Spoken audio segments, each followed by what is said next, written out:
Hey guys, my name is Jamie and I am a first-year emergency medicine resident. And today I want to talk to you guys about sleep and productivity. One of the frequent questions I get on this channel is how to deal with sleep deprivation. Take this comment from one of my videos. Jackie asked, "Do you have any tips for dealing with sleep deprivation in such a calm and collected manner? When I don't get sleep, I get cranky and it would be hard to study the next day." I commented back saying that the best way to deal with sleep deprivation would be to sleep more. In today's video, I wanted to expand on that a little bit. So I want to start by explaining the negative effects of sleep deprivation, and then talk a little bit about what happens during sleep, and finally how sleep or the lack of sleep affects how we learn and other cognitive functions in general. Sleep is important. Lack of sleep has a lot of negative implications. According to National Highway Traffic Safety Administration, driving drowsy was responsible for 72,000 crashes, 44,000 injuries, and 800 deaths in 2014. And in a separate study done by AAA, there's a correlation of crash rate and the amount of sleep you get. So the less sleep you get, the higher the crash rate. And people who got less than 4 hours of sleep have more than 11 times the crash rates. In addition, other studies have shown that long-term sleep deprivation is associated with a lot of chronic diseases like diabetes, hypertension, lower life expectancy, obesity, depression, and stroke. When we sleep, our bodies go through a restoration process. It gives our body a chance to rest, lets our muscles recover, and also helps to boost our immune system. To put it simply, and not to get too technical, when we're awake, our body accumulates neurotoxic waste products, and when we sleep, our brain is able to remove these waste products faster. When it comes to working, studying, or trying to get more things done, naturally the first thing to go is sleep. Some students sacrifice sleep in order to keep up with the coursework or to get ahead. Other students sacrifice sleep because they want to be able to do everything, aka FOMO, which is fear of missing out. So they take time away from sleep instead. When it comes to studying or just about anything else in life, getting enough sleep should be a priority. Let me explain. A few years ago, there was a study done on the effects of sleep deprivation. In this experiment, the participants were subjected to either 8, 6, or 4 hours of sleep per day for 14 days. The results were really interesting.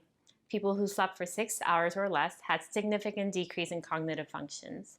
And cognitive functions is defined as brain functions that lead to knowledge, so that's acquiring information, reasoning, memory, attention, language, and the attainment of information. What's even more interesting is that the participants were unaware of these decreasing cognitive functions based on the sleepiness ratings. So while it may seem like it's appealing to sacrifice sleep for school, ultimately it's counterproductive over time because of the decrease in cognitive functions. It's just like Jackie said, when she doesn't get enough sleep, she finds it hard to be productive the following day. And personally, I find it hard to concentrate and my productivity suffers as a result. And I think that's true for most people. In another study called Time Use and Productivity, The Wage Returns to Sleep, they found that sleeping 1 extra hour per night on average increases wage by 16%. And the 16% increase in wage is more than what you would get by an additional year of education. The paper also goes on to argue that when it comes to determining productivity, sleep ranks in at third, just behind human capital, which is your collective skill or knowledge, and ability. I found this to be mind-blowing, but at the same time it makes a lot of sense because sleep deprivation comes with a lot of negative consequences in learning, like decrease in attention span, memory loss, and the ability to concentrate. So if you guys are having trouble with your schoolwork, or if you think that you're not performing to your academic potential, then maybe one of the first things that you should consider is whether or not you're getting enough sleep. It could be the reason that's holding you back. So that's it for the video, and before I close this video, I want to thank Skillshare for sponsoring this video. Skillshare is an online learning community with thousands of classes in design, business, technology, and more. And if you have a premium membership, you can have unlimited access to high-quality classes from experts working in their fields, so you can improve your skills, learn more, and do the work that you love. Personally, I'm always looking for new ways to learn about maximizing productivity and getting more things done.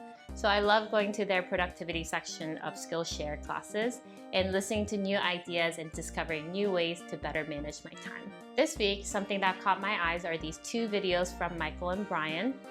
Michael is the CEO of Skillshare, and his class is about maximizing productivity, crafting an ideal work week, and building a short-term system for long-term success. Brian is a product marketing manager at Trello, and his class is all about how to strategically prioritize and execute your goals and personalize your workflow so you can be more effective. I think you guys would really enjoy both of these classes. Skillshare is affordable at less than $10 a month for their annual subscription. And I have a link in the description box so you guys can use, and the first 500 people will get 2 months of Skillshare for free. So check it out. I hope you guys found this informative, and if you haven't already, please subscribe so you'll never miss a video. You can also follow me on Instagram, Snapchat, and Twitter at TheStriveToFit, and I'll see you guys next time. Bye!